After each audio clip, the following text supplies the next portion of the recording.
And right now at 6, crews working to gain a handle on a wildfire burning in a remote part of El Dorado County. Live Copter 3 getting these pictures today of the fire that's burning north of Placerville and Highway 50. The fire has now burned more than 1,500 acres. I want to thank you for joining us at 6 tonight. I'm Golston Dar. I'm Lisa Gonzalez. Now, as this fire continues to grow in size, crews in the air and on the ground are working around the clock to gain containment on it. KCRA 3's Orko Manna joins us live along the south end of the fire, just east of Swansboro Country Airport. So, Orko, what are you seeing where you are tonight? Yeah, Lisa, we're seeing a lot of deployment of air resources, helicopters bringing water to drop it on the fire. And you can see that the fire is putting up a lot of smoke there behind me. And even just a couple minutes ago, we did see another one of those aircraft, one of those helicopters, head toward the smoke, go through the clouds, and then drop that water on the fire. Accessing the fire on the ground is proving to be a challenge. So fire crews are urging everyone to follow evacuation orders and warnings. While some people have left, others are staying put for now. A fierce fight from the sky to contain the Crozier Fire. Aircraft disappearing into the thick smoke to douse the flames, while hand crews deployed too, also on the ground, are evacuees. I evacuated at 2 o'clock in the morning the night before last. Lisa LaBelle is not taking any chances. She says she lost her last home in Grizzly Flats to the Caldor fire. My heart and my prayers are with everybody out there. Just get out, save yourself, the heck with the stuff, it's all replaceable. That's the message from fire officials too.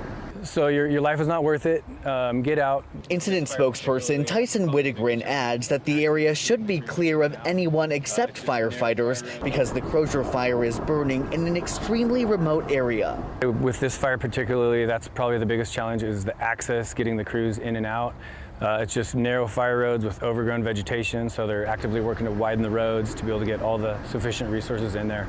In the meantime, they're largely relying on resources in the air and hoping for less dry and less windy conditions. Today, I would say, is a pivotal day, depending on the weather, whether this is going to become a bigger incident than it is.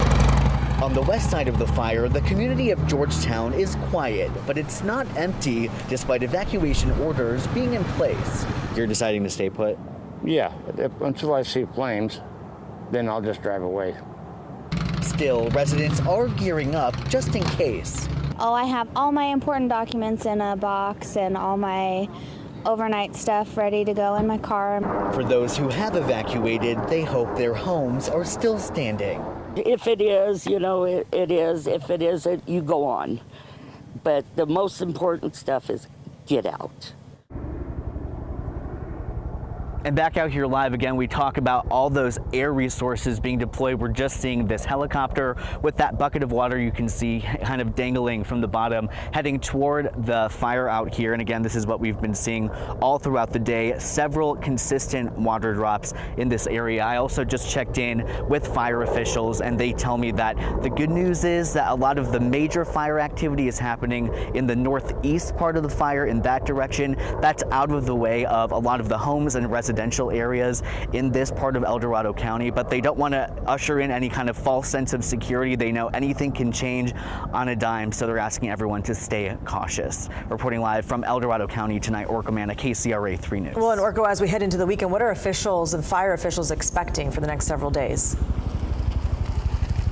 Yeah, well, they are expecting a little bit less dry conditions, so a little more humidity, and they're also expecting not such hot temperatures. So that is some good news. Those are some good conditions to continue fighting this fire. Yeah, that low humidity certainly can help. All right, Orko, thanks for that part of our coverage. And let's go ahead and get back to our live Copter 3 pictures of the fire right now. And you can clearly see that red retardant line on the right side of your screen, kind of at the top of the canyon there. A lot of white smoke coming up off of this fire. Not seeing any flames from this vantage point, so that's some pretty good news. But look at how big it is in size now, Golston's now grown to, what, 1,500 acres? Yeah, that's last count. And when you look at the way the fire is burning, you can see specific spots where you you've got ignition points there.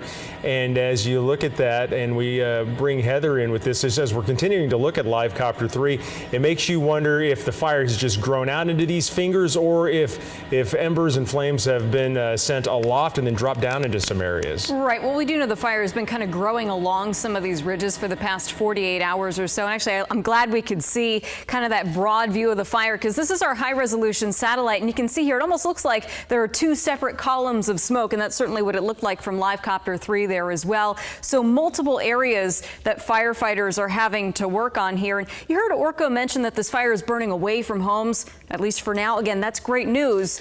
But the more remote the area is, the harder it is for those fire crews to get there on the ground as well.